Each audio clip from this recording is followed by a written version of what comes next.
Wow! Ang ganda ng view dito. Ang fresh air, ang daming puno. Worth it and breathe. True. Kaya dapat careful tayo. Kasi sabi ng guide, leave no trace.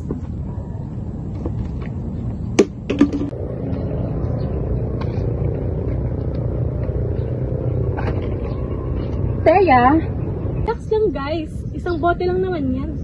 Maliit nga yun. Pero kung lahat kagaya, malaking problema. Pollution starts small.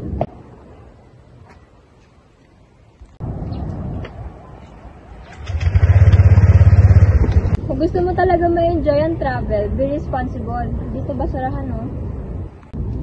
Okay. Gets ko na. Sorry guys, I'll be more careful next time. Good, kasi ang tunay na traveler, nag-enjoy sa view at nag-aalaga ng nature. Tama guys. Travel with care para may ipapamana pa tayo sa susunod na henerasyon.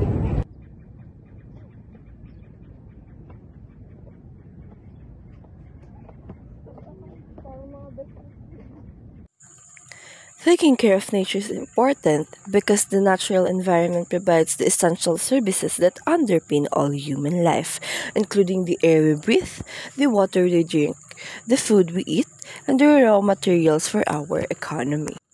Beyond these vital resources, nature is also crucial for our mental and physical well-being, offering space for recreation, healing, and cultural enrichments.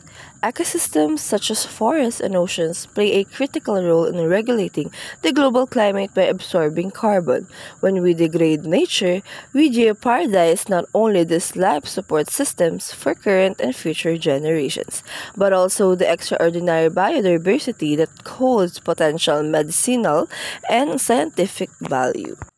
The contribution of travel ethics, often called responsible or sustainable travel, is to provide a moral and practical framework for minimizing the negative environmental and socio-cultural impacts of tourism while maximizing its positive benefits.